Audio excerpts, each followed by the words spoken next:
Feeling pain when you work out sucks. We can all agree on that. But what is even worse is that it completely ruins your enjoyment of the gym. When you go to the gym, you enter that kind of flow state where suddenly everything feels alright. But both you and I know that this is absolutely impossible if you experience pain every time you do an exercise. But it doesn't have to be that way, once you realize a couple of crucial things. The main thing that you have to realize is that most of the joint pain you experience is simply caused by overuse. Simply just doing the same exact activity over and over will over time result in joint pain. That's just inevitable. And it doesn't matter what kind of activity it is. It can be any exercise in the gym. It can be your cardio activity of choice, it can be your favorite sport, and even the job that you do. As Albert Einstein once said, doing the same activity over and over and expecting to not get any joint pain is the definition of insanity. Which kind of puts us in a weird spot, right? Because you want to do your favorite exercises and activities. But the thing is, you don't have to make a big change. Even just a super tiny change will make a big impact. For example, if you are doing a lot of pull-ups and your elbows start to hurt, simply switch the grip to a different one. Just going from the overhand grip to the neutral grip can be a super big difference that you will feel instantly. But the best option when it comes to pull-ups specifically in my opinion, if you want to have a pain-free experience, is doing them on rings. That will allow your body to move freely without getting forced into any painful positions. Changing the grip is the first thing that you should write down as a solution for joint pain. And that is not only for pull-ups, but for any exercise that allows you to do that. Like for example, if some of your joints hurt on the barbell row when you do the overhand grip, simply switch to the underhand grip, and that should feel much better right away. It's such a tiny change, but the difference is incredible. Then there is a second super powerful method that you can use to save your joints. But before we get to that, I'm sure that you have already seen my training plans. So how about you finally give them a try?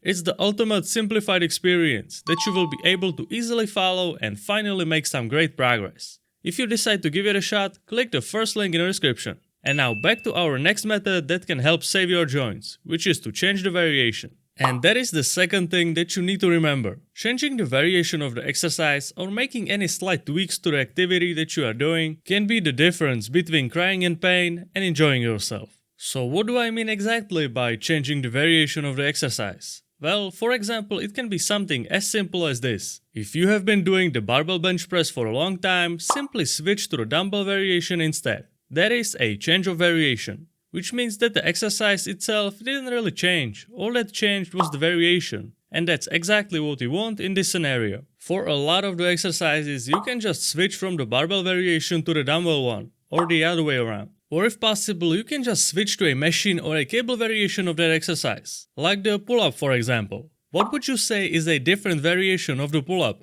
Well, yes, technically that could be a chin-up or pull-up with the neutral grip. But we already talked about this before. Think what exercise is really similar to the pull-up, while still having the grip unchanged. If you said the lat pull-down, then I have to congratulate you, because that is the right answer. It's the same movement, but in a different variation. But as I said before, this applies to all other activities as well. Imagine that you are running or rocking on a regular basis, and every time you do so, you do it on the same asphalt road. Over time, your knees will get sick of it, so the solution in this case would be to change it up every so often. So instead of using the same asphalt road every time, go try that forest road or that road on the field. It's such a small change, but your knees will be so much happier. So now I'm pretty sure you understand this concept of changing the variation very well. So far, I showed you two methods of eliminating joint pain, switching grips and switching the variation of the exercise. What is cool about these methods is that you don't have to use just one of them alone. You can combine both of them if you want. For example, if you have been doing a lot of pull-ups, switch to the lat pull-down with a completely different attachment. That way both the variation and the grip is different.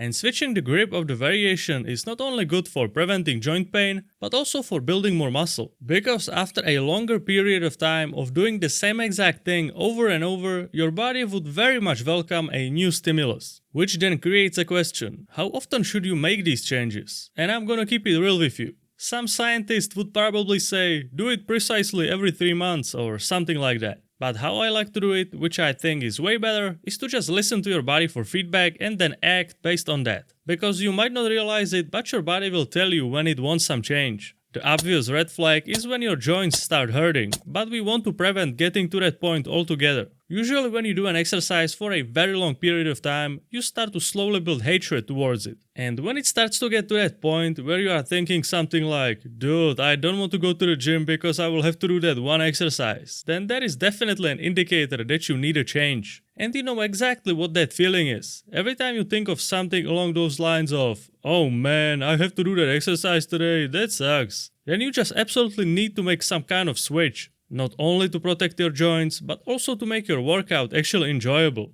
Because if every thought you have about the gym starts with, oh man, then you are doing something wrong, my friend. Also, the time you should wait before making any changes is highly dependent on your experience level. If you are more experienced, you would benefit from making adjustments more often. I would say that I personally probably change stuff around like 2 or 3 times per year, nothing crazy. Maybe experiment with a new exercise and change some grips and variations here and there. But as I said, nothing crazy. It's not something that I actively plan and think about. It is, as I mentioned before, when some exercise starts to give me that really sad feeling of having to do it, it's simply time to switch it up. But if you are just starting out, you don't need to do anything fancy at all. Starting with the basic exercises and continuing to do them for a year or more will be completely fine. Because you are just so new to the gym, you are not really getting anything from switching it up. Because your body still didn't have enough time to get messed up by some kind of overuse. You know, if you are a beginner, you will probably experience some pain along the way, but that is more because of the shock that you are putting your body through. And also because you still might have a terrible technique which causes the pain, which is the next thing we need to talk about. Because having bad technique and then building less muscle as a result is one thing, but having bad technique and continuously hammering it in the wrong way week over week is a sure way of not only experiencing joint pain, but probably building up to something even worse. I'm very well aware that you have heard me say this a million times before, but film your sets from time to time. You might think to yourself, I did that once and my form was okay, so why would I do it again? But the thing is, people over time develop these small bad habits that they are probably not able to spot by themselves. And if left unchecked, that one small little error that you have been doing for over the course of months, if not years, can completely change the whole way you are doing the exercise. For example, something as doing pull-ups and being slightly crooked to one side will over time get worse and worse and worse.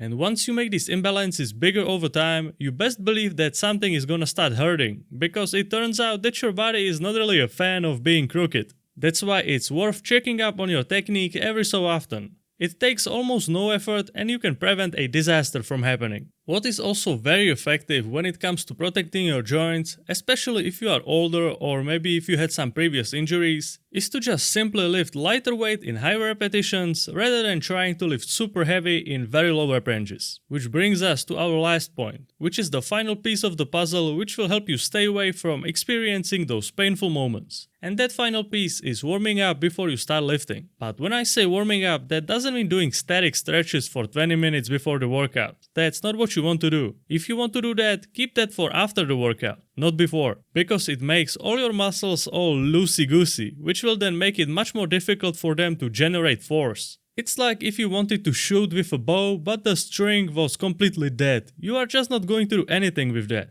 So what warming up really means is going ahead and just doing exercises with an empty bar or with very light weight, and then slowly making your way up to your working weight, just to literally warm up your joints. That is the point. It really is as simple as this. If you use all of the methods I mentioned in this video, you will for sure see some improvements. It's not going to do miracles in any shape or form, as getting rid of joint pain is probably a billion-dollar industry, but it should serve you as a guideline of what to do to be able to lift for your entire life without it feeling miserable.